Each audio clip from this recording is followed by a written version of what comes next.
onto the cards. 2 more cards. Strength, 7 of Cups. Yeah, I'm hearing you're infinite. And this feels like the universe, like trying to wake you up to your power and trying to, like, you're a lion.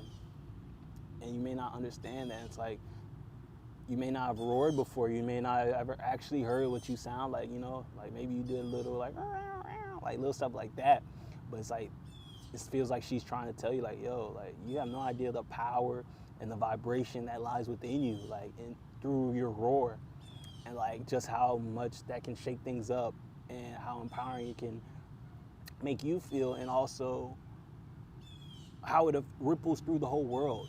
And it's like, it's your responsibility to be a lion because that's what you are.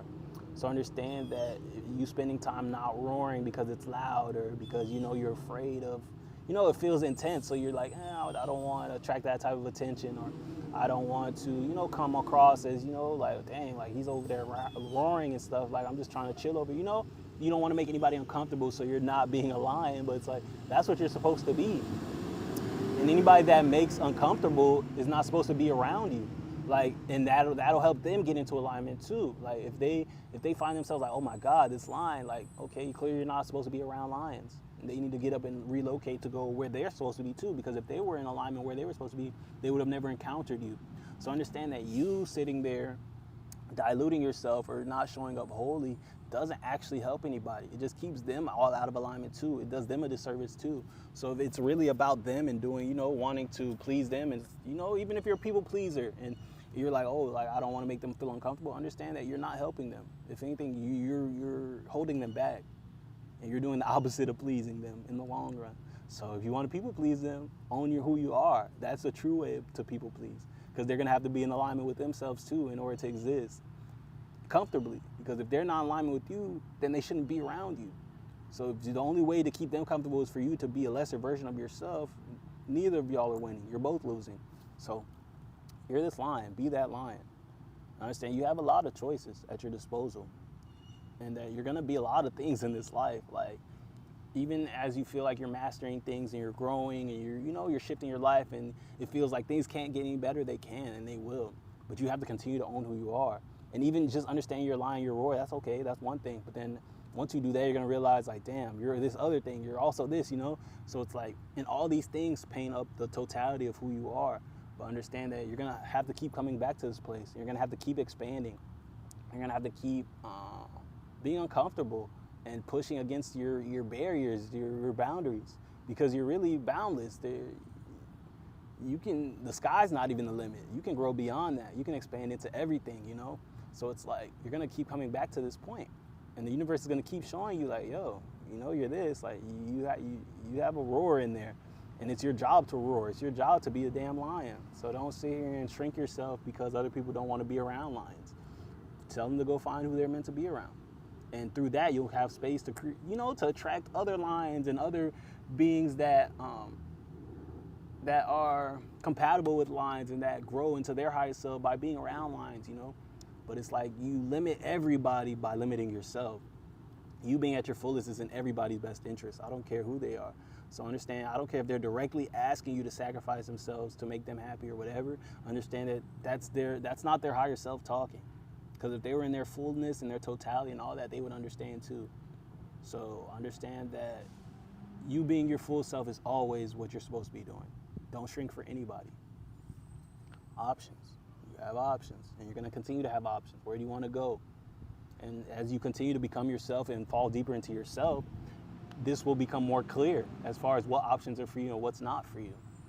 And you can leave things behind when they're not for you. But if you don't know who you are, what's in alignment with you, a lot of these options that are terrible options might look a little good. You know, they might look reasonable. Just let that pass a little bit. But understand that. So yeah, getting clear on who you are will limit some of these things.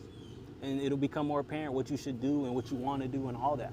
But until you get clear on who you are, like, all that stuff's going to be a little more difficult, because you're not going to know what you want to do. And you're going to be sitting there trying to figure it out in the mind, when it's like, these things are meant to be decided in the heart. But if you're not clear on what your heart wants, who you are, what you like, then it's not going to be clear. You know, you're not going to know. And you're gonna still get that guidance, but you won't recognize it as such because you're just not in touch with yourself like that.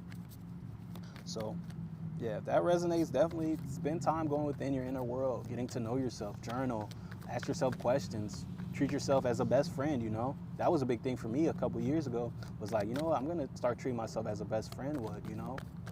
Checking in with myself, being nicer to myself when good things happen, to tell myself good job, like good shit, and to look in the mirror and to celebrate and to understand that I'm amazing and I know that I'm amazing, you know, and that I can validate myself. I can give myself the words of affirmation. And it's like, how would I treat myself if, you know, if I was somebody else and I was doing all these things, you know, like I just came up here and did a great reading and I leave. I wouldn't just, you know, go about my day. I'd be like, yo, that was dope. Like, you really did that. Like, good job. Like, I'm that person. So it's like, why would I not use that on myself? So yeah, I'm just being called to tell y'all, be your own best friend and start there, and that'll bleed into everything. And I feel like I haven't really thought about that since I made that decision, but that was a couple years ago. And now that I think about it, I feel like that definitely changed a lot, and it changed how I view myself and how I show up and what I entertain, you know, because it's like, because I hold that reflection up for myself. So it's like, there's no room for somebody else who tears me down to be in my life. There's no room for, you know, questioning myself because people around me don't pour into me the way, you know, I deserve to be poured into, you know, to where it feels like, damn, am I tripping? Am I missing something? Because like, I look around and nobody else sees me the way I see you know, but it's like being able to be that own best friend for myself and to hold that mirror up to myself all the time. It's like, wow, why would I settle for, you know, anything to even make me feel that way? I don't have to question that. It's like, the fact that it makes me feel that way is like, okay, there's something wrong there and I need to adjust. So yeah, just be that to yourself first, and then you'll understand that, yeah, what you need from everybody, or what, you know, what you require for to be in your life, that'll become more clear. And it becomes easier to ask for that stuff or to demand it when, you know, you give it to yourself. Because like, how can you ask somebody else to pour into you in a way that you don't even pour into yourself? If you don't tell yourself good job, if you don't sit here and celebrate yourself, how can you ask somebody else to do it or hold it against them that they don't do it? But if I celebrate myself, and you see whenever I do something, I'm doing this, boo, boo, boo, you know, I'm really celebrating. That doesn't mean go out and party and pop bottles. If that's what you want to do, then yeah. But a celebration could just be like, I'm going to pat myself on the back. I'm going to go watch my favorite show right now, or I'm going to go eat my favorite food to celebrate. Like, it can be literally anything. It just has to be intentional. So now if I'm someone who does all those things, but then I spend a lot of time with you see that I'm achieving these things, and you're not celebrating me, you're not telling me good job, you're not doing anything, you're just whatever, then that becomes more clear, because it's like, I celebrate myself, and you see that it's a big deal to me, and you don't want to be a part of that, or you don't value me the way I value myself. Like, that's a problem. And it may not be a problem to you, but it's definitely more eye-opening when you pour into yourself, when you are your own best friend. It's more eye-opening to what other people are not doing, and to how they don't see you, and to how they're not pouring into your cup. Because now you know how you like your cup to be poured into, because you're doing it. So you have more of an understanding of what should be going on in regards to you. So yeah, start with you. Start with giving yourself what you need, and trust that, through that, it'll become more clear, and you'll be able to have that reflected through the people around you and in your life. And yeah, that's really the first step. So I'm just really feeling called to drive that point home. And I feel like that really changed something in somebody's mind, like they're like, wow, like that really made it click for them. So I'll definitely leave it there though. Yeah, sorry about that. It's a lot going on out here. But hey, we're always exactly where we're supposed to be, and things are always unfolding exactly how they should be. So it's okay.